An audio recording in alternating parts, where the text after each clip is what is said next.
Hello दोस्तों, चलिए आज से हम देखेंगे CHSL का क्वेश्चन पेपर सॉल्व करेंगे जो 2023 में कंडक्ट हुआ था अंडमान निकोबार आइलैंड में। 2023 में CHSL यानी कि ये 12th पास एग्जामिनेशन था। मोस्ट ऑफ द जो जॉब्स थे वो 12th पास बेसिस में थे, लेकिन in case of MTS most of the job क्या है 10th पास बेसिस में होता।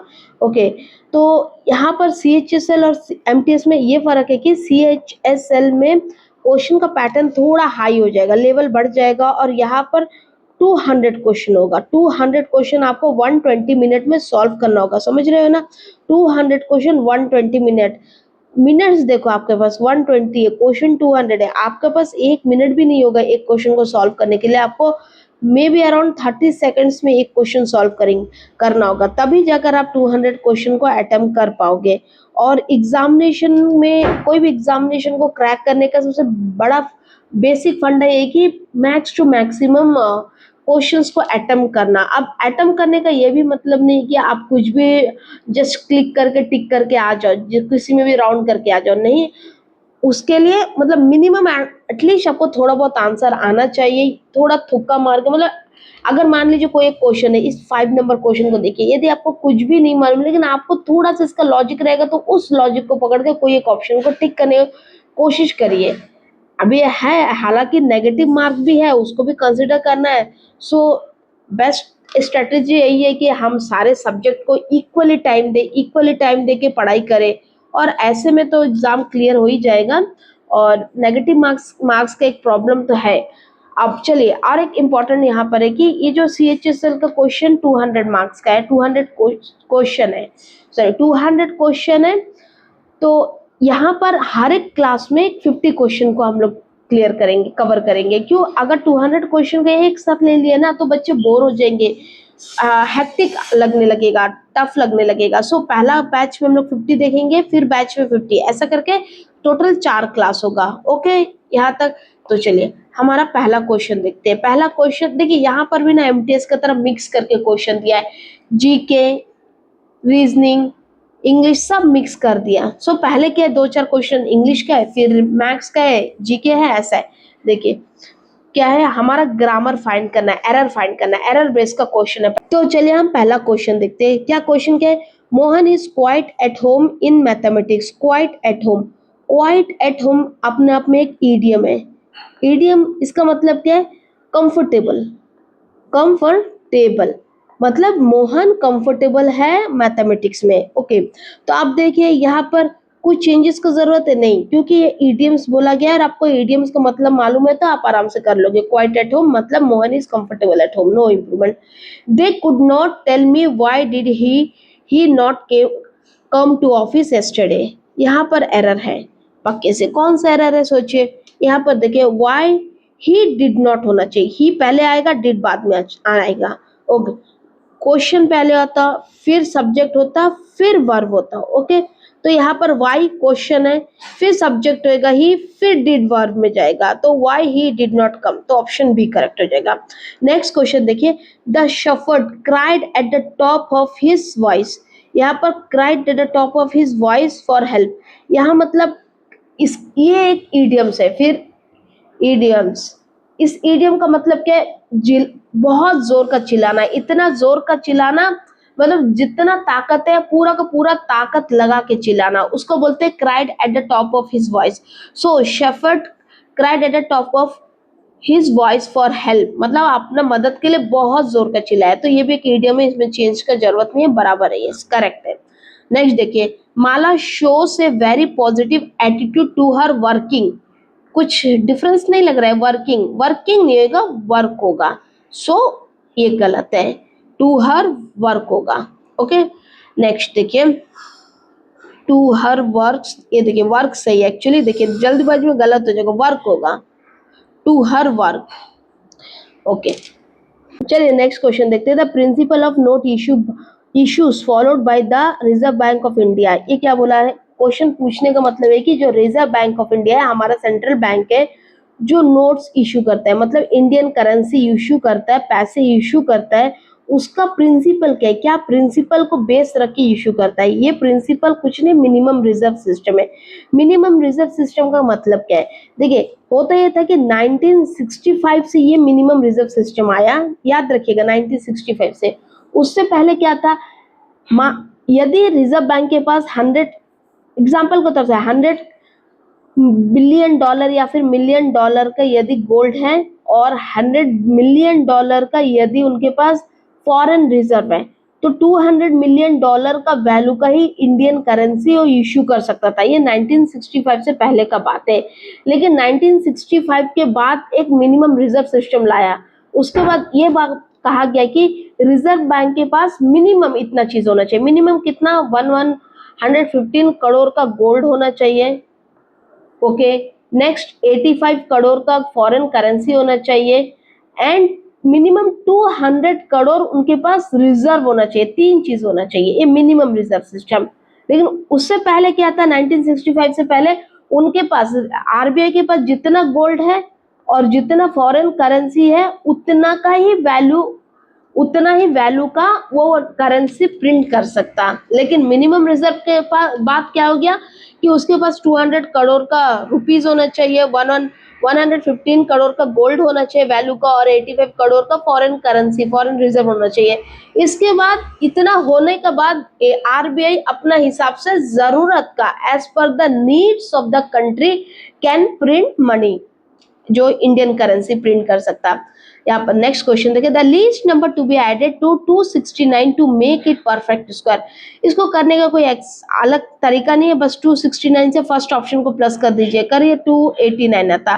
आपको यदि स्क्वायर, मैंने बताया कि यदि आपको मैथ्स में परफेक्ट होना है तो आपको स्क्वायर याद होना चाहिए। यदि आपको 17 का स्क्वायर याद है तो आप बता दोगे 289 है, तो ऑब्वियसली ये ऑप्शन ए करेक्ट हो जाएगा, डायरेक्ट आंसर है, एक मार्क्स झट से आपको मिल जाएगा। देखिए next, a vessel contain a mixture of milk and water. क्या बोला है, एक वेसल में mixture of water and milk है, मिल्क एंड वाटर है। रेशियो लिखने का टाइम गलत मत लिख दीजिएगा, पहले वाटर देन मिल्क मत लिख दीजिएगा, इसमें भी गलती हो जाता है। पहले मिल्क के बारे में बताया तो पहले हम लोग मिल्क लिखेंगे, रेशियो वाटर, इनका रेशियो कितना है 7:3। नेक्स्ट क्या बोला है, इफ 6 लीटर मतलब 6 लीटर इसमें पानी मिलाया जाता है, इन दोनों में, दोनों मतलब रेशियो में, ये बकेट है, बकेट में मिल्क भी है वाटर भी है, वो तो मिक्स हो जाएगा। तो इसमें बताया कि मिल्क का रेशियो 7 है, वाटर का रेशियो 3 है, ऐसा बताया गया। अब इसमें क्या किया, थोड़ा और पानी डाल दिया, वाटर ऐड कर दिया। अब वाटर ऐड करने से यहाँ में मिल्क एंड वाटर का रेशियो 3:1 हो गया। ओके, अब इसको हम सॉल्व कैसा करेंगे, एक चीज देखिए, ये जो रेशियो है, ओरिजिनल रेशियो 7:3, न्यू रेशियो 3:1, इनका बीच का डिफरेंस देखिए यहाँ पर 3, 1 - 3 2 हो जाएगा, यहाँ पर 4 है। देखिए डिफरेंस इक्वल आना, क्योंकि 6 लीटर ऑफ वाटर ऐड किया, इक्वल नहीं आया, तो अभी हम क्या कर सकते हैं, अभी हम करने के लिए ये देखिए, ये रेशियो ऊपर का देखिए 7 और 3 का बीच में कितना डिफरेंस है, 4 का डिफरेंस है, और 3 एंड 1 का बीच में 2 का डिफरेंस है। तो अभी हम क्रॉस करेंगे, क्रॉस मल्टीप्लाई करेंगे, कैसा, देखिए ये जो 2 आया इसको ऊपर मल्टीप्लाई कर देंगे, हम लोग न्यू रेशियो बनाएंगे, और जो 4 आया इसको नीचे मल्टीप्लाई कर देंगे। ओके, अब देखिए कैसा पूरा का पूरा सिस्टम चेंज होता है, 7 2 14 हो जाएगा, नेक्स्ट 3 2 6, यहाँ पर 12 हो जाएगा, और 4। अब इनका अभी आप देखिए न्यू रेशियो आया, इसका बीच का डिफरेंस देखिए, 2 मिलता है, 2 मिलता है, यस। अब इसी 2 को यूज करके आप बहुत सारा चीज निकाल दोगे। अब ये 2 यूनिट है, लेकिन अभी इस रेशियो का मतलब समझिए, ओरिजिनली बकेट में 14 रेशियो का मिल्क था, मिल्क एंड 14 एंड 6 रेशियो का मिल्क एंड वाटर था, तो 2 लीटर पानी ऐड करने से यहाँ पर 12 एंड 4 लीटर 12:4 का मिल्क एंड वाटर हो गया, as per this ratio. But as per our question ये 6 लीटर ऐड किया, नॉट 2, 6 लीटर, 2 से कितना ज्यादा है, 3 टाइम्स ज्यादा है ना। 3 से जब 2 को मल्टीप्लाई करेंगे तभी तो 6 आएगा। तो ये 3 को हम लोग कोई भी वैल्यू से मल्टीप्लाई करने से हमें रिक्वायर आंसर हो जाएगा। जैसे कि हमें अमाउंट ऑफ वाटर पूछा है, तो अमाउंट ऑफ वाटर का ओरिजिनल रेशियो देखिए क्या है, ये देखिए हमारा ओरिजिनल रेशियो 7:3 है, ओरिजिनल है। ओरिजिनल में मिल्क एंड वाटर, ये मिल्क है, ये वाटर का ओरिजिनल रेशियो कितना है, 3 है। तो यहाँ पर हम 3 से मल्टीप्लाई कर देंगे, 3 3 9, तो ये हमारा आंसर 9 मिलेगा। अगर वहीं पर पूछता कि वाटर का जगह मिल्क का रेशियो पूछता, तो ये 7 से हम 3 को मल्टीप्लाई करते 21 मिलता। होप सो कि आपको समझ आए। तो इसका आंसर 9 है। तो 9 लीटर जब वाटर को ऐड करेंगे तब ये रेशियो चेंज होकर 3:1 होगा। होप सो आपको समझ आई। चाहे तो एक बार और रिपीट कर देती। देखिए जो हमारा रेशियो है मिल्क एंड वाटर में एज इट इज लिख देंगे, 7:3 लिखेंगे और नेक्स्ट रेशियो चेंज होकर 3:1। अब क्या है, देखिए इन रेशियो का बीच का डिफरेंस बराबर आना, ऊपर और नीचे का नहीं आया तो आपस में देखिए, इन आपस में इस रेशियो को देखिए और इस रेशियो को देखिए, इसका बीच का जो डिफरेंस है लिख दीजिए, इसका बीच का डिफरेंस है लिख दीजिए। अब ये जो डिफरेंस को इधर मल्टीप्लाई करना और ये जो डिफरेंस है इधर मल्टीप्लाई करना करने से एक न्यू रेशियो मिलेगा, 7 to the 14, 3 to the 6। उसी तरह इसको इधर मल्टीप्लाई किया, 4 एंड 12 एंड 4 मिल गया। अब देखिए यहाँ पर इसका इन दोनों रेशियो का बीच में अभी देखिए डिफरेंस है मैंने, 12 - 4 2 आता, 4 - 6 2 आता, मिल गया। अब देखिए ये 2, इस रेशियो का ही मतलब क्या है, ये अगर मिल्क एंड वाटर का रेशियो है तो 2 लीटर पानी मिलाने से मिल्क एंड वाटर का रेशियो इतना हो जाएगा। लेकिन एज पर द क्वेश्चन हमारा वाटर 6 लीटर है, नॉट 2 लीटर। कितना टाइम ज्यादा है? 6, 2 से 3 टाइम ज्यादा है। तो इस 3 से चाहे तो मिल्क का रेशियो, मिल्क कितना लीटर पता कर सकते हैं, या तो वाटर। यहाँ पर हमें क्वेश्चन में वाटर पूछा है तो ये वाटर का जो रेशियो है 3, ओरिजिनल 3 से इस 3 को जो यूनिट को मल्टीप्लाई कर देंगे वही हमारा आंसर है। नेक्स्ट क्वेश्चन देखिए, यहाँ पर the group of organism which convert light into food are. Organism, organism बोला है कंफ्यूज करने के लिए, मतलब क्या बोल रहे हैं, एक ऐसा ऑर्गेनिज्म, मतलब group of organism which convert light into food. ऐसा दुनिया में एक ही ऑर्गेनिज्म है, प्लांट्स। प्लांट ही एक ऐसा ऑर्गेनिज्म है जो वाटर प्लस सनलाइट, हमारा इन्वायरमेंट में जो भी मिलता प्लस कार्बन डाइऑक्साइड, इन सबको यूज करके फूड बनाता, जो कि प्लांट खुद होता। प्लांट अपना ग्रो होने में मदद करता, कार्बोहाइड्रेट बनाते, जिस पूरा प्रोसेस को हम लोग फोटोसिंथेसिस बोलते हैं। और ये प्लांट को ही खाकर पूरा सृष्टि जिंदा है। यदि सृष्टि में प्लांट, मतलब धरती में प्लांट्स नहीं रहेगा तो कोई भी ह्यूमन, चाहे एनिमल, चाहे कोई भी ऑर्गेनिज्म का सर्वाइवल मुश्किल है। सो प्लांट क्या करता है, लाइट को कन्वर्ट करता फूड में। तो प्लांट्स को हम लोग ऑटोट्रोफ्स भी बोलते हैं। ऑटोट्रोफ्स खुद का खाना खुद बनाता है। देखिए एक एनिमल क्या होता है, एनिमल प्लांट्स को खाता, उसका खुद का खाना खुद बनाने का ताकत नहीं है। नेचर में जो कार्बन डाइऑक्साइड मिलता है, वाटर मिलता है, ऑक्सीजन, उससे नहीं बना सकता। लेकिन प्लांट नेचर का सनलाइट, वाटर और कार्बन डाइऑक्साइड को यूज करके अपना खाना खुद बना सकता है, उतना काबिलियत है। और इस प्लांट को एनिमल फीड करता है। और प्लांट खुद का खाना खुद बनाता है, इसलिए उसको ऑटोट्रोफ्स बोलते हैं। तो ये ऑप्शन डी हो जाएगा इसका आंसर। नेक्स्ट क्वेश्चन देखिए, in the class test marks obtain by 48 student is given by the following data. मतलब मार्क्स बताया, नंबर ऑफ स्टूडेंट बताए। अब बोला length of each class interval, एक एक क्लास इंटरवल का लेंथ कितना है। अब आप देखिए, ये देखिए ये इंटरवल है मार्क्स 1 to 10 का बीच में 7, 1 से 10 का बीच में 7 स्टूडेंट को मार्क्स मिला, 11 से 20 का बीच में 12 स्टूडेंट को मिला। अभी इंटरवल पूछे, इंटरवल आप कैसे निकालोगे? अभी आपको आइडिया नहीं होगा तो आप क्या करोगे, 10 - 1 कर दोगे, 9 आएगा। लेकिन ये नहीं है, इंटरवल का डायरेक्ट एक फॉर्मूला है। इंटरवल मैं लिख देती हूँ यहाँ पर, interval is equal to upper limit minus lower limit plus 1। अब आप करिए 10 - 1, ओके, प्लस 1 क्या मिलेगा आपको, -1 + 1 10 मिलेगा। तो ये इंटरवल 10 है इनका बीच में, अंडरस्टूड। इसको देखिए, नेक्स्ट वाला को देखिए, इंटरवल फाइंड करेंगे। 20 - 11, 20 - 11 9, और हमारा जो +1 है 10, तो इंटरवल इसका 10 है। ओके, अब यहाँ पर नेक्स्ट क्वेश्चन देखिए, the mean mark obtain by the student of the class. इसका मीन मार्क पूछा है। मीन मार्क के लिए थोड़ा यहाँ में कैलकुलेशन लेंथी होने वाला है। पहला तो हम लोग इसका मीन निकालेंगे, इसका फ्रीक्वेंसी निकालेंगे, यानी 10, यहाँ पर 11 है, 11 का मीन निकालने से क्या होगा, 11 2 से डिवाइड करेंगे। ठीक इसी तरह यहाँ पर इन दोनों को प्लस करिए, 22 + 11 35/2। उसी तरह 35 नहीं होगा, 31/2। ओके, नेक्स्ट यहाँ पर 21 + 30 51/2। नेक्स्ट 31 + 40 71/2। डिवाइड करें, 5.5 आएगा फर्स्ट। सेकंड केस में 2 1 = 2 5 = 0, 15.5 है। नेक्स्ट क्या हो जाएगा, 2 2 जा 4, 2 5 जा 10, 2 5 जा 10, 25.5। नेक्स्ट 2 3 जा 6, 2 5 जा 10, 2 5 जा 10, 35.5। हमने क्लास इंटरवल से क्लास मार्क्स निकाल दिए। ओके, यह एक क्लास मार्क्स मिल गया। अब हम क्या करेंगे नेक्स्ट स्टेप में, 5.5 ये हमारा फ्रीक्वेंसी है। अब इसे मल्टीप्लाई कर देंगे, मल्टीप्लाई क्लास मार्क्स ये है और उससे फ्रीक्वेंसी मल्टीप्लाई करेंगे, frequency into class marks, into class marks x करेंगे। ओके, तो 5.5 से हम कितना मल्टीप्लाई करें, 7 मल्टीप्लाई, ठीक उसे 15.5 से 12 मल्टीप्लाई होएगा, ठीक उसी तरह 25.5 से 15 मल्टीप्लाई होगा और यहाँ पे 35.5 से 14 मल्टीप्लाई होगा। इनको मल्टीप्लाई करने से आपको मिल जाएगा ये 38.5 मिलेगा, इसको मल्टीप्लाई करने से 186 मिलता है। नेक्स्ट मल्टीप्लाई करने से आपको 32.5 मिलेगा और इसको मल्टीप्लाई करने से आपको 497 मिल जाएगा। ओके, अब यहाँ पर नेक्स्ट स्टेप क्या होगा, इसको प्लस इसको प्लस इसको प्लस इसको करेंगे।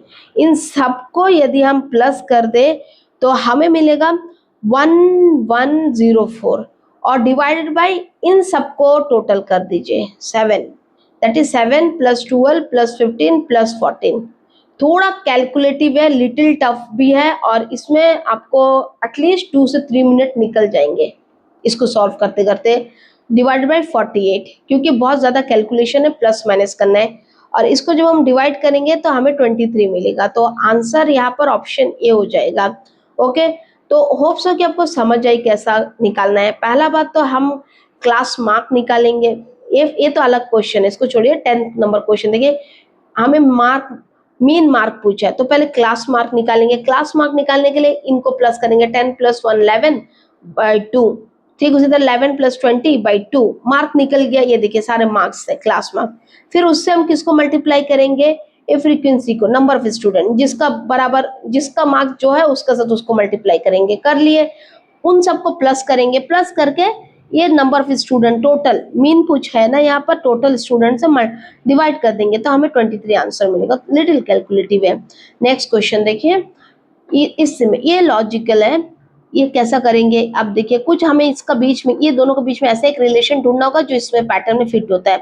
अब देखिए 4 प्लस 3 करें 7 होगा, 7 से आप ये कितना ज्यादा है, 7 2 जा अगर कर तो 14 होगा, 14 प्लस 5 करने से 19 होगा, थोड़ा ये पैटर्न फॉलो होता है। अब देखिए 6 5 जा 30, 30 प्लस 5 करने से 35, सो ये पैटर्न मैच नहीं होता। नेक्स्ट हम क्या पैटर्न सोच सकते हैं, आपको थोड़ा सा इस सब में ना पैटर्न सोचना पड़ता। नेक्स्ट हम सोच सकते हैं, नेक्स्ट 4 4 जा 16 कर सकते हैं, 16 प्लस 3 19 होता है, फिर 16 प्लस 3 19 यहाँ पर मिलता है, 19 ये वाला मिलता है बड़ा नंबर। अब देखिए 6 6 जा 36 प्लस 5, यस ये भी पैटर्न मिक्स फॉलो होता है। तो इसी पैटर्न को यहाँ पर फॉलो करके देखते हैं, 9 9 जा 81 प्लस 8 89, क्या ऑप्शन में 89 है तो हमारा ये आंसर करेक्ट है, तो ऑप्शन डी सी करेक्ट हो जाएगा। नेक्स्ट क्वेश्चन देखिए, अभी लॉजिकल रीजनिंग है, रीजनिंग का है, क्या है, इनका आपस में एक रिलेशन निकालना, इनका आपस में एक रिलेशन निकालना, वही यहाँ पर फिट होगा इस क्वेश्चन मार्क के लिए। ओके, अब देखिए इसका क्या रिलेशन हो सकता, सोच के देखिए, ये 2 and 3 3 4 5, कुछ ऐसा रिलेशन तो मैच नहीं हो रहा है, लेकिन यहाँ पर सोचिए 3 इंटू 2 करने से 6 मिलेगा, 6 और 3 मतलब अगर 3 को डबल कर दे तो 6 हो जाएगा, या तो 6 को 2 से डिवाइड करे तो 3 मिल जाएगा। ओके, अब इसको करते हैं 5 4 जा 20, 20 को हाफ करने से, ओके हम लोग इसको मल्टीप्लाई करें, 3 इंटू 2 6 करेंगे और उसको हाफ करेंगे तो 3 मिलेगा, ठीक है। उसी तरह ये दोनों को मल्टीप्लाई करें, हाफ करिए, 20 डिवाइड बाई 2 10 मिल गया। अब 9 यहाँ पर देखिए लास्ट वाला 7 6 जा 42 डिवाइड बाई 2 करिए 21 मिलेगा, तो ऑप्शन सी करेक्ट हो जाएगा।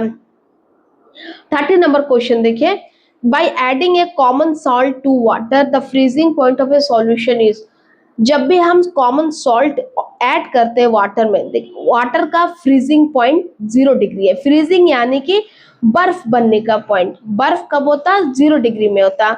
लेकिन यदि हम वाटर में सॉल्ट ऐड कर देते हैं, सॉल्ट ऐड करने से इसको बर्फ बनने का जो डिग्री है और थोड़ा माइनस हो जाता, माइनस में चले जाएगा।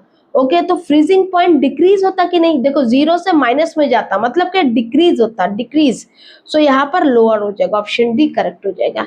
नेक्स्ट क्वेश्चन देखिए, इस क्वेश्चन को देखिए, ये रीजनिंग का है, PALEA थोड़ा देख के पैटर्न समझ रहे हो ना, ये देखो रिवर्स लिया है, LEAP, ये देखो LE को पहले लिख दिया, AP फिर इसको गया, मतलब पहले से।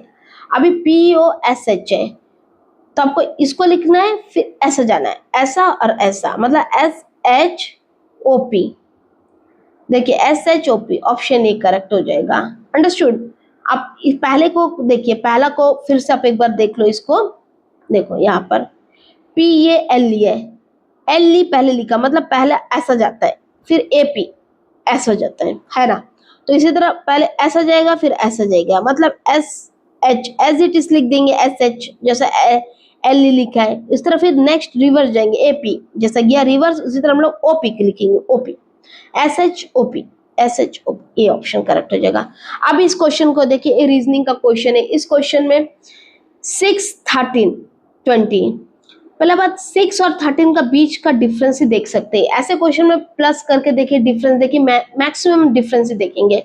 6 और 13 का डिफरेंस कितना है, यहाँ पर 4, यहाँ पर 7, 7 का हो गया, यहाँ पर 7 है, मतलब दोनों में इक्वल डिफरेंस है 7। अब आप इसमें ऑप्शंस में देखिए, ऐसा कोई भी है जिसमें 7 का या फिर ना कुछ और नंबर का डिफरेंस है।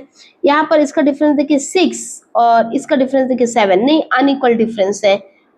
यहाँ पर देखिए, यहाँ पर 8 हो जाएगा और यहाँ पर इसका डिफरेंस देखिए 6 हो जाएगा, नहीं है, ये भी अनइक्वल डिफरेंस है। इसको देखिए 8 हो जाएगा और इसका डिफरेंस देखिए 9 है, नो अनइक्वल डिफरेंस है। इसका डिफरेंस देखिए 9 है और इसका डिफरेंस देखिए क्या हो जाएगा, 17, 26, 6, 9, 9 हो गया। अब देखिए इन चारों ऑप्शन में आपको इक्वल डिफरेंस किसका दिखता है, इसका है ना equal difference, so option D correct हो जाएगा।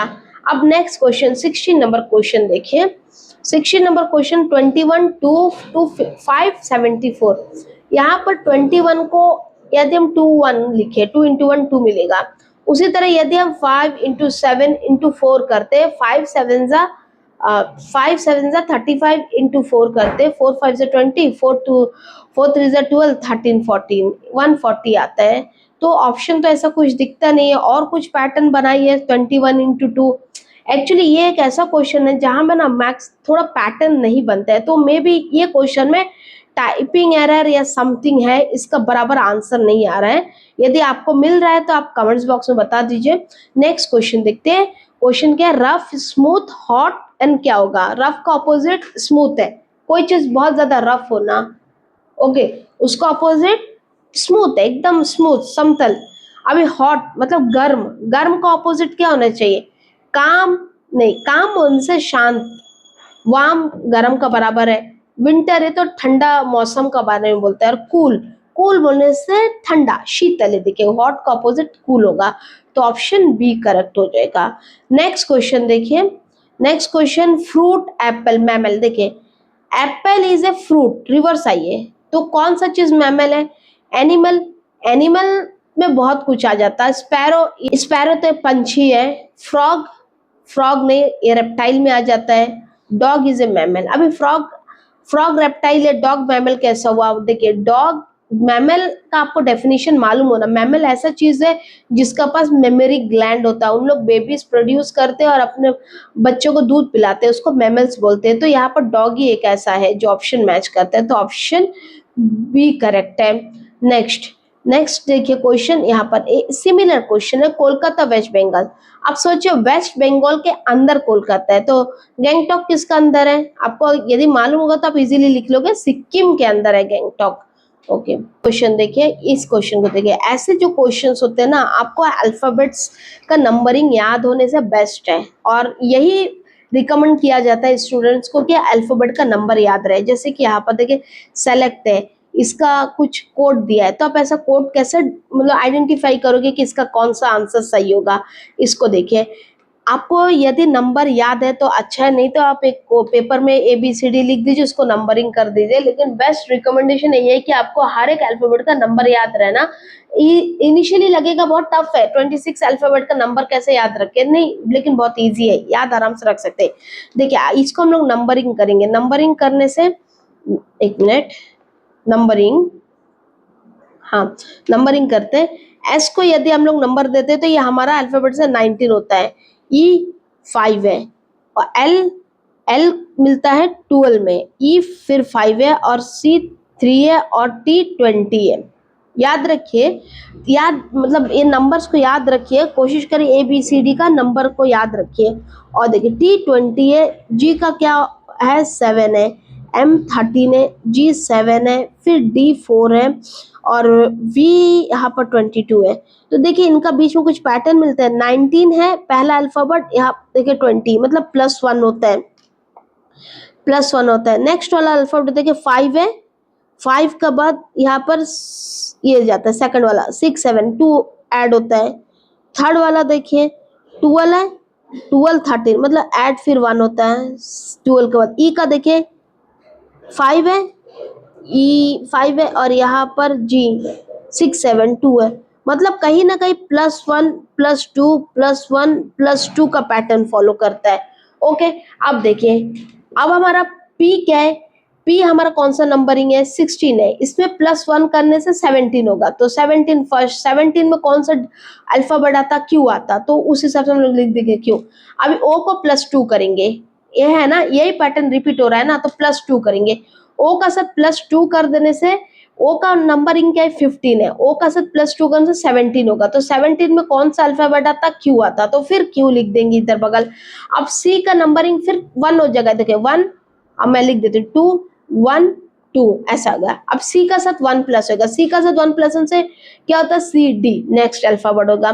नेक्स्ट के का साथ 2 प्लस होगा, के 11 है और 2 प्लस होने से 13 हो जाएगा, 13 में कौन सा अल्फाबेट है, एम है।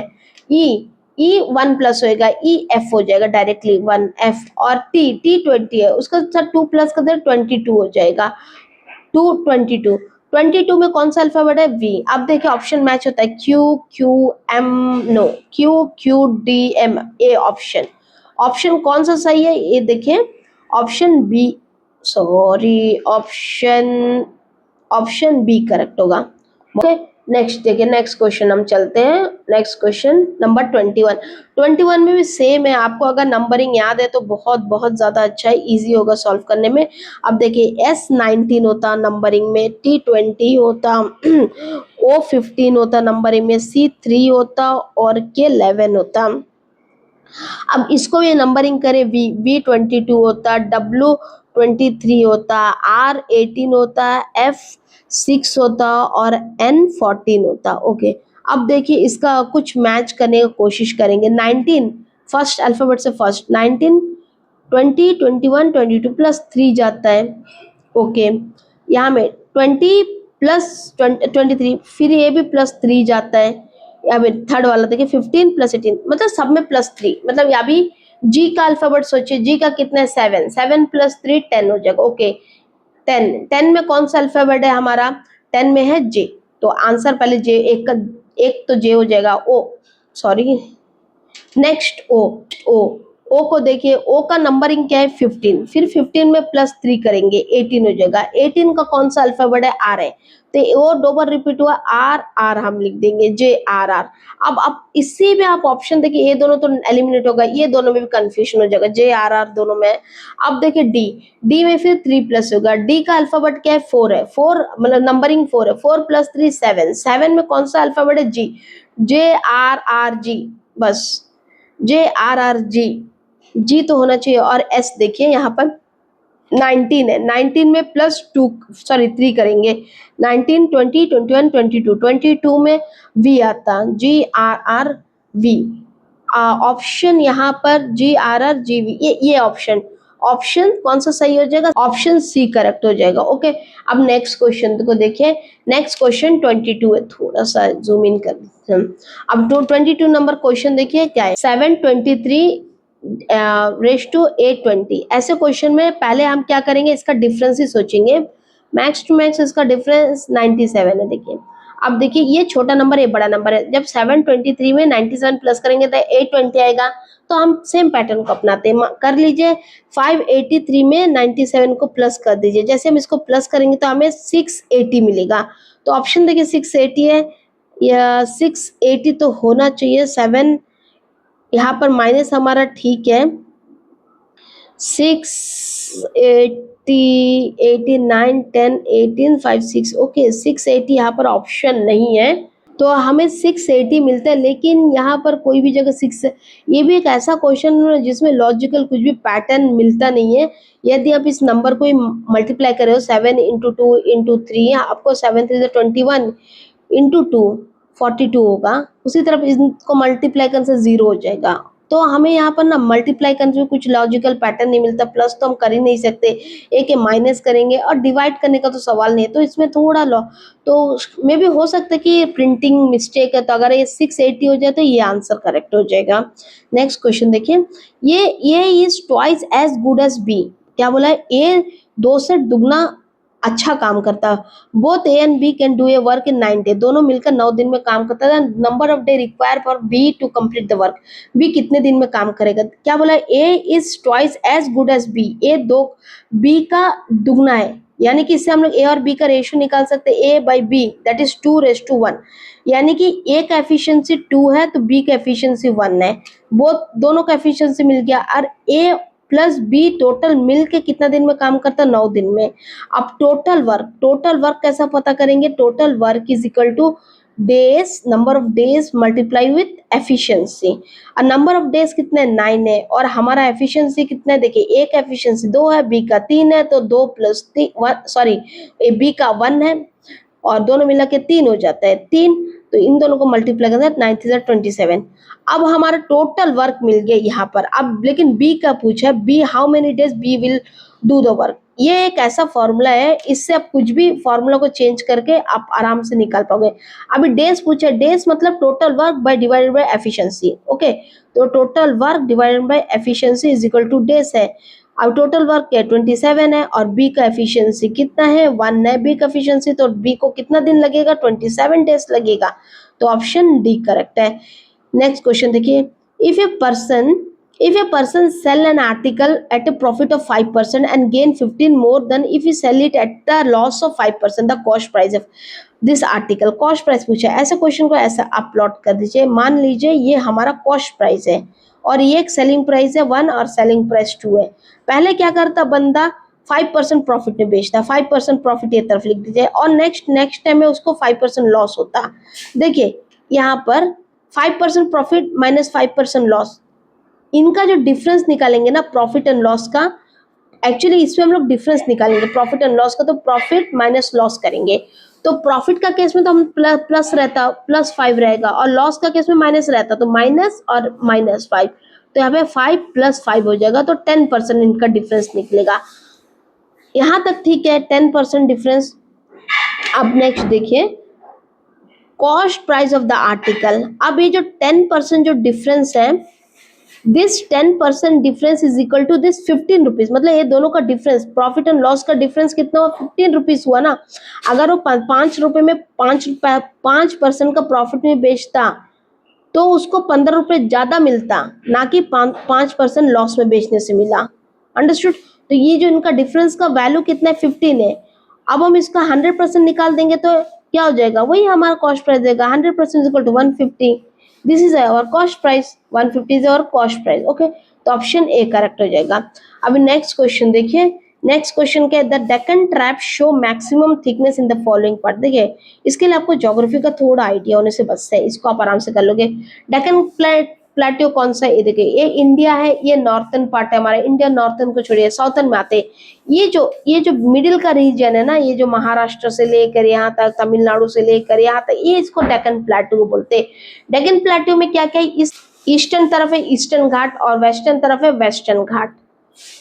Eastern Ghat is lower less than western Ghat, मतलब ईस्टर्न घाट का हाइट कम है than western Ghat, western Ghat का हाइट ज्यादा है। अब डेक्कन प्लेट्यू में कौन सा तरफ ज्यादा ये रहेगा? मैक्सिमम थिकनेस रहेगा, जिसका हाइट ज्यादा रहेगा। वेस्टर्न घाट क्या है? पहाड़ी इलाका, ये पहाड़ी है ना, मुन्नार, ये सब कितना सारा हिल स्टेशन का वेस्टर्न तरफ है, तो इस वेस्टर्न घाट में ज्यादा पहाड़ी है, ईस्टर्न घाट में कम है। तो थिकनेस किस में ज्यादा रहेगा? पहाड़ी वाला कि नॉन पहाड़ी वाला?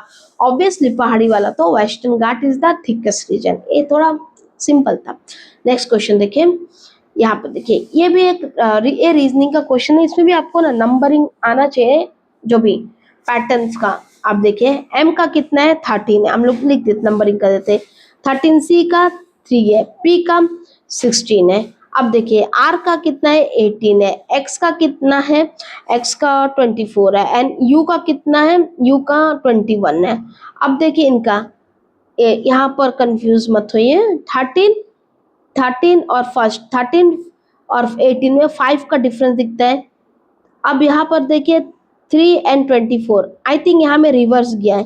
ठीक उसी तरह में 16 और जो नेक्स्ट यू है, यू का बीच में 5 का डिफरेंस दिखता है, हमको 5 का डिफरेंस दिखता है। और यहाँ पर 24 रिवर्स गया है, ये तरफ पॉजिटिव गया है, इधर नेगेटिव मतलब रिवर्स गया 24 से, यदि हम जब 24 25 26 प्लस 3 है -5 मतलब रिवर्स जाता है, सी से रिवर्स गया है, ऐसा दिख रहा है।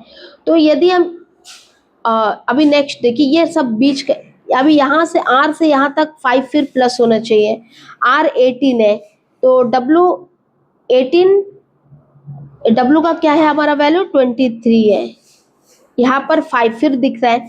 अब डब्लू को बी का कितना है हमारा 2 है, 23 24 25 26 3 प्लस 2, यहाँ पर भी 5 मतलब बी का बाद फिर 5 को हम प्लस करेंगे, बी में 5 प्लस करेंगे मतलब 2 प्लस 5 7, तो नेक्स्ट 7 में कौन सा नंबर है जी, तो हम जी लिखेंगे, जी आ जाएगा।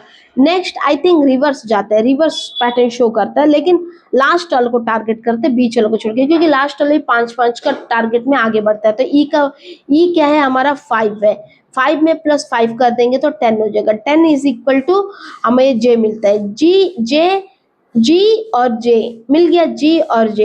ये देखिए यहाँ पर देखिए, और यहाँ इतने ही में हम बाकी ऑप्शंस को एलिमिनेट कर सकते हैं। देखिए जी और जे यहाँ पर नहीं है, जी इसको, और इसमें अभी कंफ्यूजन क्रिएट हो जाएगा, ये भी नहीं है। अभी इन दोनों में अभी हमें चॉइस करना है कौन सा आंसर सही होगा।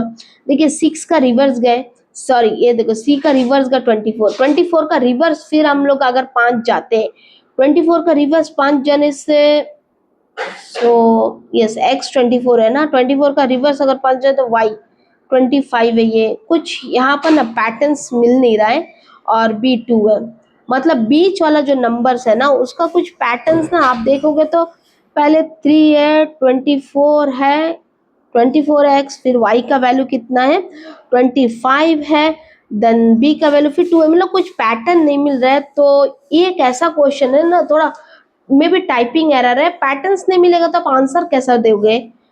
फर्स्ट एंड लास्ट का पैटर्न मिल रहा है लेकिन बीच कॉलर का पैटर्न नहीं मिल रहा है, तो यहाँ पर डायलेमा में कौन सा आंसर करेक्ट होगा, दिस में भी करेक्ट और दिस में भी करेक्ट। सो आप देख लीजिएगा क्योंकि इसमें एरर है, टाइपिंग एरर। ठीक है, अब नेक्स्ट क्वेश्चन देखिए, नेक्स्ट क्वेश्चन में देखिए 1 4 9, ये तो देखने से समझ जाते हैं, 1 का स्क्वायर है, 2 का स्क्वायर है, 3 का स्क्वायर है, 4 का स्क्वायर है, 5 का स्क्वायर है, 6 का स्क्वायर का 36, इजीली आपको 1 मार्क्स मिल गया। नेक्स्ट देखिए इस क्वेश्चन का, देखिए देखने से आपको थोड़ा थोड़ा टफ भी लग सकता है, लेकिन देखिए आप यहाँ पे देखिए 14 एंड 28, ये 14 का डबल है, ओके, ये 28 एंड 2 का 20 का डबल है, 32 एंड 64, ये तो हमने डबल निकाल दिया, लेकिन बाकी क्या, अब तो एक ही नंबर फाइंड करना है। लेकिन यहाँ पर एक चीज देखिए, 14 को डबल करने से 28 आता, लेकिन 28 से -8 करने से 20 मिलता, ओके, 20 को 2 डबल करने से 40 आता, 40 से -8 करने से 32 मिलता, तो 32 को डबल करने से 64 मिलता, 64 से -8 करने से हमें क्या मिलेगा 56, हमें कितने मिलेगा 56 ना, यहाँ पर 4 गया वहां पर 4 गया 56, तो ऑप्शन डी करेक्ट हो जाएगा। अब इस क्वेश्चन देखिए, इस नेक्स्ट क्वेश्चन, ऐसे क्वेश्चन ये अल्फाबेट वाला थोड़ा ट्रिकी भी रहता, थोड़ा आपको इसमें प्रैक्टिस ज्यादा करना होगा CHSL के लिए। अब देखिए ये देखो अल्फाबेट बढ़ता है, पहले 2 था, 3 था, 4 है, अब मान लीजिए 5 रहेगा, ये 6 रहे। अब ए का नंबरिंग क्या है, हम लोग डाल देते हैं, ए का नंबरिंग 1 है, थोड़ा पेंसिल का शार्प छोटा कर देते हैं, हाँ, ए का नंबरिंग 1 है, डी का नंबरिंग 4 है, आई का नंबरिंग 9 है।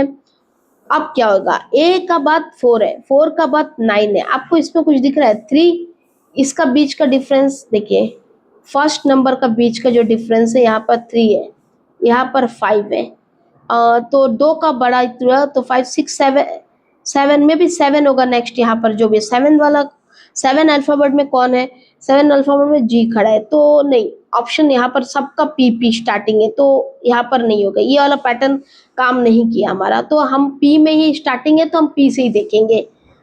ओके, अब पी में देखिए, अब नेक्स्ट देखिए सी, सी का क्या नंबरिंग है हमारा 3 है।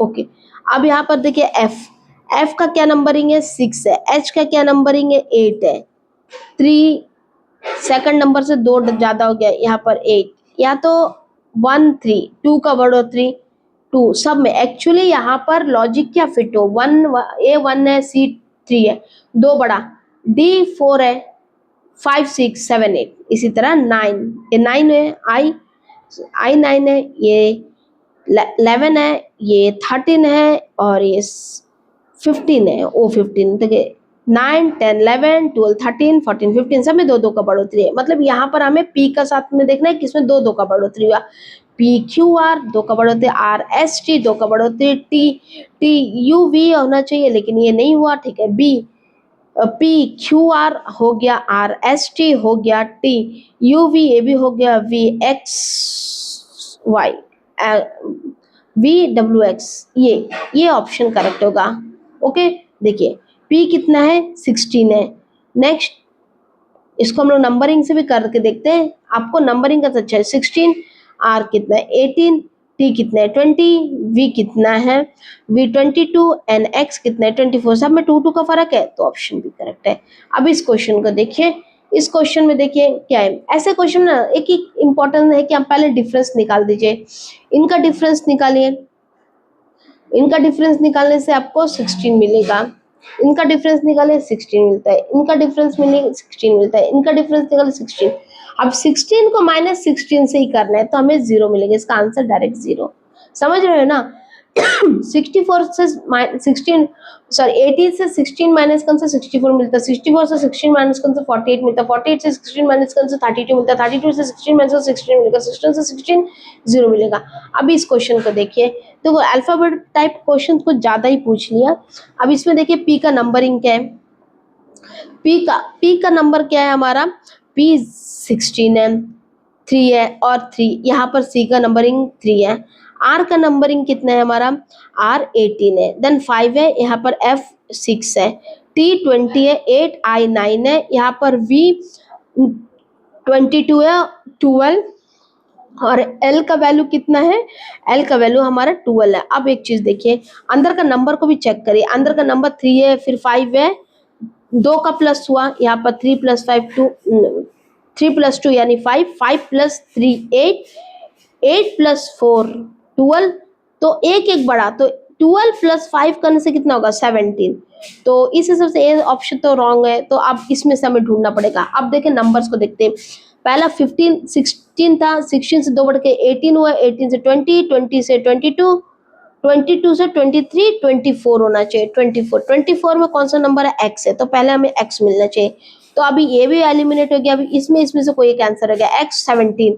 अब देखिए नेक्स्ट हम 3 वाला, इसको लास्ट नंबर को हम लोग देखते हैं, 3 है, 3 के बाद 6, कलर चेंज कर लेते हैं, हाँ 3 है, 3 के बाद 6 + 3 का प्लस हुआ, फिर 6 से फिर 3 का प्लस हुआ, फिर 3 का प्लस हुआ, फिर 3 का प्लस होगा, मतलब एल से 3 को प्लस करना, एल का नंबरिंग क्या है 12, 12 + 3 15, तो 15 में कौन सा वर्ड्स अल्फाबेट खड़ा है ओ, एक्स 17, देखिए ऑप्शन भी करेक्ट है।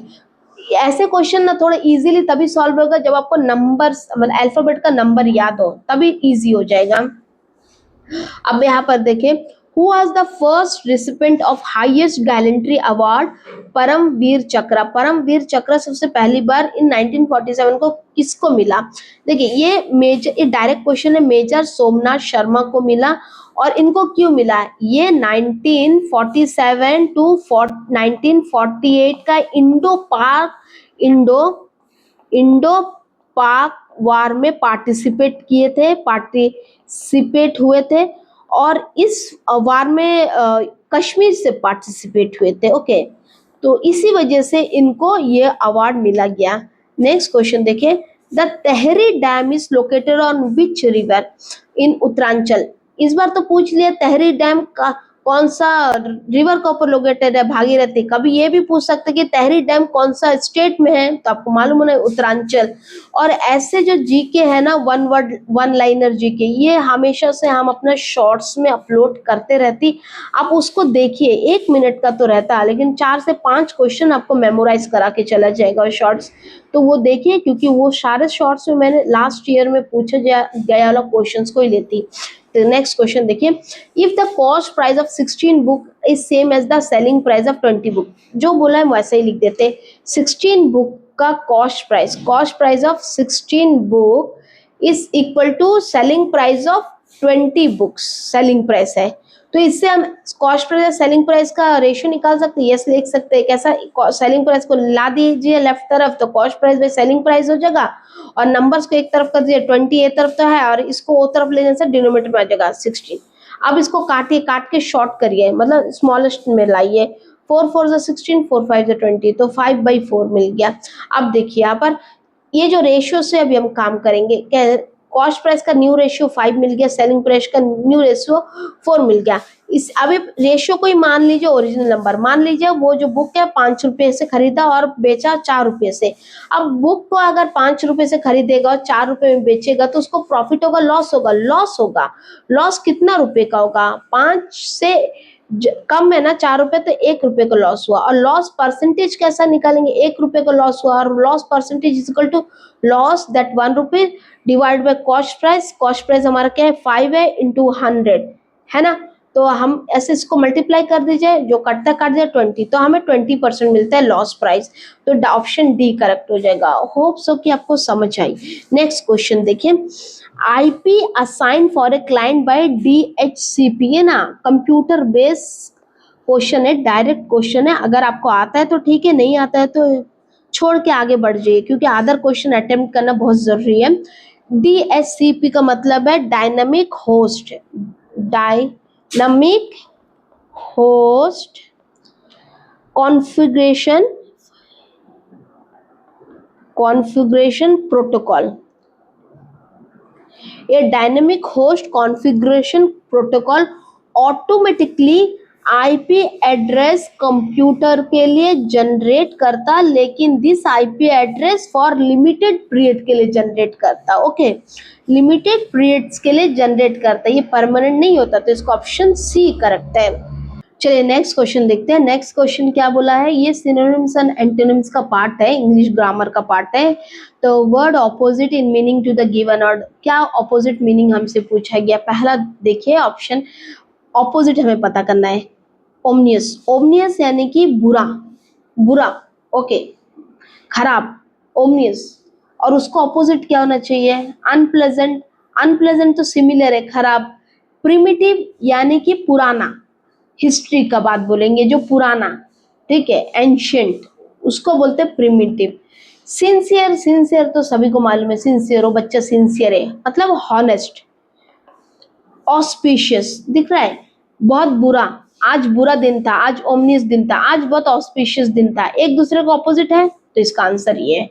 नेक्स्ट, स्टडी, स्टडी यानी कि स्ट्रॉन्ग, स्ट्रॉन्ग को बोलते हैं। उसका अपोजिट वीक, हाँ ये हो सकता। रिकटी, रिकटी बोलने से एकदम टूटा फूटा, एक इतना कमजोर कि टूटने लगना, ये भी एक तरह का वीक है, वीक है लेकिन बहुत ज्यादा वीक, इतना कमजोर। जैसा रिकट्स, रिकट्स है ना बीमारी जिसमें हड्डी टूटने लगता कमजोरी से, उसी तरह रिकटी। हैफ्टी मतलब बहुत बड़ा अमाउंट, ह्यूज, ह्यूज, लार्ज। बोनी यानी कि प्रिटी, खूबसूरत, बढ़िया, सुंदर। तो स्टडी का ये दोनों मीनिंग में से कोई एक होना चाहिए, लेकिन बेस्ट ऑप्शन बी है स्टडी का। सो कौन सा है? बी करेक्ट है। नेक्स्ट, रिनाउंस, रिनाउंस यानी कि कोई चीज को छोड़ देना, मतलब त्याग देना, त्यागना। अनाउंस करना मतलब अनाउंसमेंट, रिनाउंस का ऑपोजिट नहीं हुआ, ये अनाउंसमेंट करना, अनाउंसमेंट, अनाउंस यानी कि शादी का अनाउंसमेंट, कोई भी चीज का अनाउंसमेंट, बर्थडे का अनाउंसमेंट, वो अनाउंसमेंट है। अपलिफ्ट, अपलिफ्ट यानी कि इंप्रूव करना, ग्रो करना, उसको अपलिफ्ट बोलेंगे। यूनाइट टू ज्वाइन करना, ज्वाइन कोई भी चीज को। क्लेम, क्लेम मतलब हक जताना, हक जताना, तो रिनोंस का मतलब क्या होगा, रिटर्न ऑपोजिट क्या होगा, हक जताना, क्लेम करना, अपना प्रॉपर्टी में क्लेम करना, प्रॉपर्टी को रिनोंस करना मतलब छोड़ देना, त्याग देना, लेकिन अपना प्रॉपर्टी को क्लेम करना, क्लेम मतलब हक जताया। ओके, तो ये करेक्ट हो जाएगा क्लेम। Next, torpid. टॉर्पिड यानी कि एक सुस्तखोर इंसान, लेजी, बहुत ज्यादा लेजी इंसान। एपिथेटिक, ये एपिथेटिक यानी कि अनइंथुजियास्टिक, जिसको कोई इच्छा नहीं हो, ना इच्छा ना होने वाला इंसान को, जिसको कोई इंथुजियाज्म ना हो, उसको एपिथेटिक बोलेंगे। अब इसको तो ऐसा लगेगा ये है, तो और भी मीनिंग देखते हैं, ऑपोजिट है, सॉरी ये भी लगभग सेम है ना, हमें तो ऑपोजिट फाइंड करना था। एक्टिव बोलने से एक्टिव है जो बंदा, मालूम है। काम बोलने से शांत, शांत स्वभाव का इंसान। स्टूपिड तो सबको मालूम है, बुद्धू। तो टॉर्पिड का ऑपोजिट हमें फाइंड करना है, तो ये तो एक्टिव ही होगा। ओके, तो टॉर्पिड का आंसर क्या हो जाएगा, एक्टिव भी करेक्ट है। नेक्स्ट, एधर करना। एधर टू मतलब कोई चीज को मानना, मानना मतलब पकड़ के रखना, उस चीज को छूटने नहीं देना, एधर। डिटैच, डिटैच क्या है, डिटैच होना, दूरी कर लेना, ठीक है। फॉलो करना, वो तो किसी को फॉलो करना वो अलग चीज है, एक तरह का है फॉलो करना, मतलब इसमें आप अटैच भी नहीं कर रहे हो, डिटैच भी नहीं कर रहे हो, फॉलो कर रहे हो, बस नॉर्मल सा है। ऑब्जर्व करना, देखना। एडप्ट करना मतलब कोई सिचुएशन को आप एडप्ट कर रहे हो, आप ठंडा प्रदेश में गए हो, आप एडप्ट कर रहे हो ठंडी ठंडी जगह में, तो एडप्ट क्या है, अपने आप को अपनाना, वो अलग चीज है।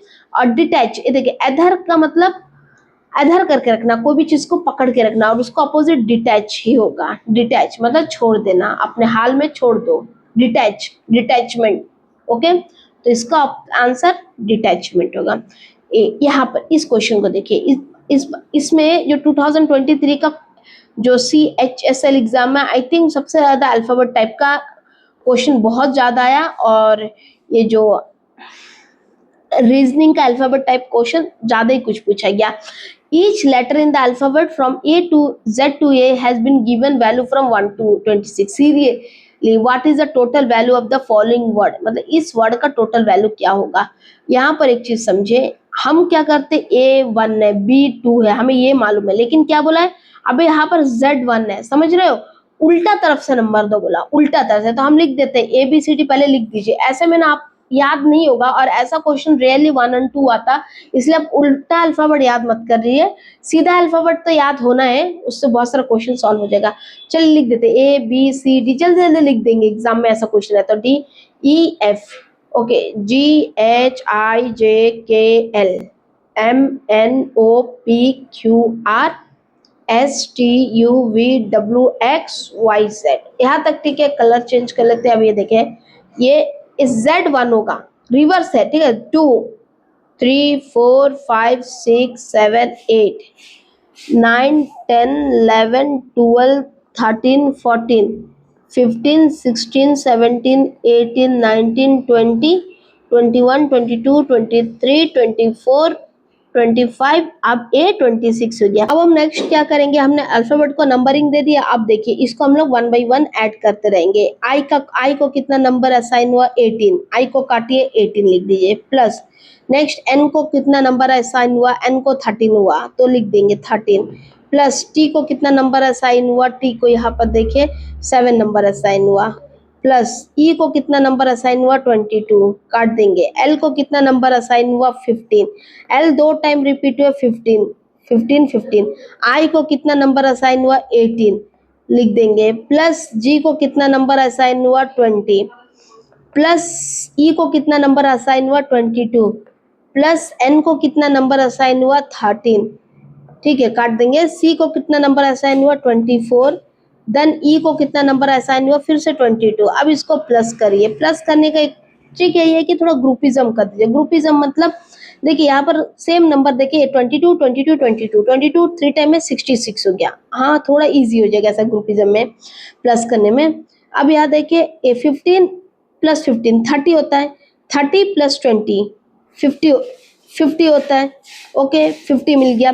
अब यहाँ पर देखिए 18 13 13 13 13 26 हो गया, प्लस करने से आप यहाँ पर 18 यस 18 18 36 हो गया प्लस करने से। अब हमारे पास सिर्फ 7 प्लस 24 बचता है, 7 प्लस 24। अब फर्दर हम लोग देखते हैं सॉल्व, इसको कुछ प्लस कर सकते हैं।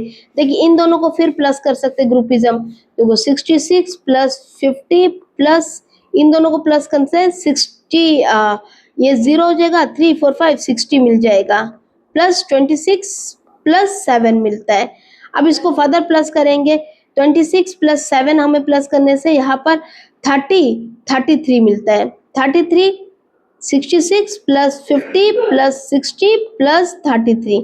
ओके, अब नेक्स्ट प्लस करिए, यहाँ पर ये 110 प्लस इन दोनों को प्लस करें 9 हो गया, तो 90209। तो आंसर देखिए 209 है कहीं, यस ऑप्शन बी करेक्ट हो जाएगा। ओके चलिए नेक्स्ट क्वेश्चन देखते हैं। Next question, study the following graph carefully and answer, इसको स्टडी करिए। यहाँ पर क्या बोला है, ग्राफ शोइंग मार्क्स रिवाइज, ये देखिए ओरिजिनल मार्क मतलब बच्चों को ओरिजिनल इतना मिला था, लेकिन रिवाइज करने के बाद उनको ऐसा मार्क्स मिला। तो अभी क्वेश्चन क्या पूछा, देखिए observe the mark revision, the maximum mark increase from original mark is found to be, मतलब जो मैक्सिमम मार्क उनको मिला था और रिवाइज में कितना का डिफरेंस है, पूछता है कितना मार्क्स में इंक्रीज हुआ। देखिए मैक्सिमम मार्क्स जो नॉर्मली उनको ओरिजिनल मार्क्स मिला था, जैसे तो उनको 70 मिला था, लेकिन रिवाइज करने से उनको कितना मिलता है, 85 मिलता है। तो कितना का ज्यादा हुआ, बढ़ोतरी, 15 का बढ़ोतरी है। देखिए ऑप्शन है ऑप्शन ए करेक्ट हो जाएगा। नेक्स्ट देखिए, given the conversion graph and the equation 8y equal to 13x equal minus 230, the point of the graph satisfy. यहाँ में देखिए एक चीज याद रखिए, कभी भी अगर हमारे पास ऐसा ग्राफ है उसमें सीधा लाइन है, सीधा लाइन में जो हमारा इक्वेशन है ना हर एक पॉइंट में सेटिस्फाई करेगा। सो यहाँ में point satisfy all the graph, all the point satisfy the graph, मतलब ये इक्वेशन को सेटिस्फाई करेगा, all the point of a graph satisfy this equation. Next देखिए, in a competitive examination the examiner work out out a formula to convert the mark originally scored by the candidate into a new scoring system and mark conversion graph is draw the marks that does not change even after conversion। क्या बोलता है, ये तो conversation mark है, पहले तो originally इतना मिला, फिर कन्वर्ट करके उनको रिवाइज मार्क इतना मिला, लेकिन ऐसा कौन सा मार्क है जो कन्वर्जन होने के बाद भी चेंज नहीं हुआ, कौन सा मार्क्स है। आप देखिए एक तो 65 का हमें दिखता है, ये नहीं है, यहाँ पर देखिए 45 का थोड़ा एक तरफ है, लगभग 45 का अगल बगल है, तो देखिए कहीं दिखता है 45 से थोड़ा एक्स्ट्रा है। यहाँ पर देखिए 46 है, लेकिन 42 कम है, कम नहीं होगा, 45 से थोड़ा आगे था, आगे है ना, तो ये 45 से 46, अगर ऑप्शन में 47 होता तो कंफ्यूजन होता, तो 46 आंसर करेक्ट है। नेक्स्ट क्वेश्चन देखिए, इस क्वेश्चन को देखिए, how many pairs of letter are there in the word diplomacy which have the same number of letter between as the English alphabet, इसमें से कितना लेटर ऐसा है, इधर जितना डिफरेंस है उतना ही इंग्लिश अल्फाबेट में है। अभी मैं आपको यदि बताऊं, यदि आप आई और एम का बीच में देखो, आई और एम का बीच में देखो 1 2 3 अल्फाबेट है, और ओरिजिनली आई और एम का बीच में क्या कितना अल्फाबेट होता है, गिनती करें, आई जे के एल 3 अल्फाबेट होता, यस, तो ये एक है। नेक्स्ट अब देखो पी और एम का बीच में बताओ, पी और एम का क्या है, M N O P, 2 alphabet है बीच में, पी और एम का बीच में 2 अल्फाबेट है, यस। अभी नेक्स्ट और एक आप अल्फाबेट देख सकते हो, यहाँ पर यदि आप आई और सी को देखो, आई और सी को देखो, आई और सी इसका बीच में कितना है, 1 2 3 4 5 है। यहाँ पर क्या हमारा आई और सी के बीच में 5 है, C D E F G H I है ना 5, तो हो गया ना 5।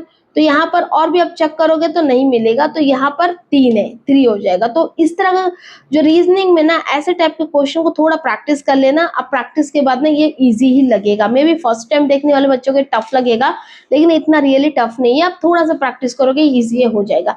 इस नेक्स्ट क्वेश्चन देखिए, how many cubes of each edge can be cut out from the cube of 15 metre. क्या बोलता है, एक क्यूब है उसका एज 15 मीटर, देखिए क्यूब मतलब all the sides are equal, तो ये 15 मीटर एज वाला क्यूब में से ये 3 सेंटीमीटर नहीं, यहाँ पर सेंटीमीटर वाला कितना क्यूब बनेगा। ओके, ऐसे क्वेश्चन में क्या करेंगे, 15 से 3 को डिवाइड कर दीजिए, 3 से 5 मिलेगा, और जो 5 है इसका क्यूब ए करेंगे। वॉल्यूम क्या होता, area, length into breadth into height, है ना। तो ये 5, तो सारा साइड इक्वल है, लेंथ भी इक्वल है क्यूब में, ब्रेथ भी इक्वल है, हाइट भी इक्वल है क्यूब में, तो सब इक्वल रहता है, तो 5 इंटू 5 इंटू 5, तो इसका आंसर 125 हो जाएगा। ऑप्शन ए करेक्ट है। नेक्स्ट क्वेश्चन देखिए, which of the following is not a constitutional body. देखिए कॉन्स्टिट्यूशनल बॉडी कौन सा नहीं है, पॉलिटिक्स का क्वेश्चन है। यदि आपने पॉलिटिक्स नहीं पढ़ा तो आप बेसिक से पढ़ना चाहते हैं तो मेरे चैनल में विजिट करिए, वहां पर पॉलिटी प्लेलिस्ट में जाइए, वहां पर मैंने बेसिक से फ्रॉम पार्लियामेंट तो एकदम लास्ट तक मैंने पढ़ाया, attorney general to advocate general. तो आप वो लगभग 30 मिनट का एक एक वीडियो है, 30 to 40 मिनट का, आप वीडियो के ध्यान से देखिएगा। और उसके बाद दिया गया एमसीक्यू का भी कुछ लेक्चर है, उसको देखिएगा। मोस्ट प्रॉब्ली वहां से आपको 90% का प्रॉब्लम जो पॉलिटी का टॉपिक है क्लियर हो जाएगा। ओके अब देखिए, public service commission, public service commission under constitution article 315 में इसको डिक्लेयर किया गया, मतलब दिया गया है कॉन्स्टिट्यूशन में 315 में। फाइनेंस कमीशन आर्टिकल 280 से डील करता है। नीति आयोग अब बताइए है कि नहीं। इलेक्शन कमीशन 324 से डील करता आर्टिकल, तो बताइए कौन सा आंसर करेक्ट है। ऑप्शन सी करेक्ट है, जिसका कोई आर्टिकल ही नहीं है, ठीक है। The total surface area of A hemisphere, total surface area of A hemisphere बोला है 4158 है। The radius of the hemisphere पूछा है, जबकि हमें पाई का वैल्यू दिया 22/7 ही यूज करना है बोला है।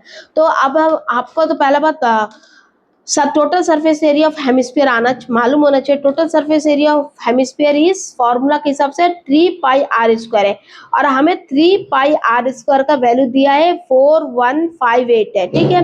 अब 3 से इसको काट देते हैं, 3 1 जा 3, 3 3 जा 9, 3 9 और 3 8 जा 24 हो जाएगा, और 3 6 जा 18, यहाँ तक ठीक है। आप पाई का जगह 22/7 यूज करो बोला, इंटू r² इजिकल टू 1386 है। 2 से काटे 2 1 जा 2 6 जा 12, 2 9 जा 18, 2 3 जा 6। अब 11 से इसको काटे, 11 6 जा 60, 11 3 जा 33 हो जाएगा। r² इजिकल टू 63, और इस 7 को तरफ लेंगे 7 हो जाएगा। 63 को तोड़ के लिखने से 9 इंटू 7 इंटू 7, इसको तोड़ने से 3 इंटू 3 इंटू 7 इंटू 7।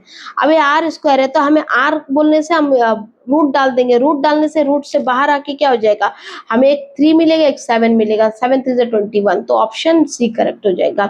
नेक्स्ट देखिए, यहाँ पर ये इजी क्वेश्चन है, बस थोड़ा ध्यान रखना होगा। ए देखिए, जब भी ए डॉट जो स्टार बी है, मतलब ए प्लस बी, लेकिन ये मॉड का अंदर है, मतलब ये जो 30*4 है, मतलब ये क्या होगा 30 + 4 दैट इज 34 हो जाएगा। लेकिन मॉड का अंदर है, तो मॉड से बाहर होकर हमेशा, मॉड का अंदर कोई भी चीज रहेगा मॉड से बाहर आएगा तो पॉजिटिव ही रहेगा। अभी देखिए, जब भी ट्रायंगल रहेगा तब माइनस हो जाएगा। देखिए ए जैसा कि 8 - 20 है, इसको माइनस करने से क्या मिलेगा, -12 मिलता है, 12 मिलता है। लेकिन याद रखिए मॉड है, मॉड से बाहर आने से 12 रहेगा, मतलब ये +12 ही रहेगा। और होप सो आप समझ गए, मॉड का अंदर कोई भी नंबर रहेगा, भला ही नेगेटिव में हो, वो बाहर आने से पॉजिटिव ही बन जाता। नेक्स्ट क्या, डिवाइडेड बाय 12 है। अब इसको सॉल्व आप उल्टा सीधा तरीके से मत करिएगा, बॉड मास अप्लाई करिए। बॉड मास में पहले डिवीजन आता है, डिवीजन करने से यहाँ पर क्या होगा, नेक्स्ट 34 + 12 डिवाइडेड बाय 12 हो जाएगा, तो 1 हो जाएगा, तो कट के 1 हो जाएगा। इसका नेक्स्ट 34 + 1 है, दैट इज 35, तो ऑप्शन डी करेक्ट है। नेक्स्ट देखिए 50 question, black rust of wheat disease is caused by. ये black rust of wheat disease कैसे होता है, ये जनरली फंगस से होता है। एक डायरेक्ट क्वेश्चन है, आपने कभी पढ़ा है तो आप आराम से आंसर कर लोगे। तो ये था हमारा आज का क्लास का 50 क्वेश्चन। नेक्स्ट क्लास में हम नेक्स्ट 50, फिर उस तरफ 50 देखेंगे, तो 4 क्लास में कंप्लीट हो जाएगा। और 50 का पैटर्न पकड़ने से क्या है, थोड़ा मोटिवेशन भी बने रहेगा। एक साथ 200 क्वेश्चन करना ना अभी बहुत न्यू जो रहेंगे, न्यू बच्चों को बहुत तकलीफ भी हो सकता है, क्योंकि एक साथ 200 बहुत ज्यादा हो जाता है, इसलिए 50 फिर 50 फिर 50। तो नेक्स्ट क्लास में हम मिलेंगे नेक्स्ट 50 क्वेश्चन के साथ। तब तक आप पूरा का पूरा लेक्चर देखिए और थोड़ा प्रैक्टिस भी करिए साथ में। बाय।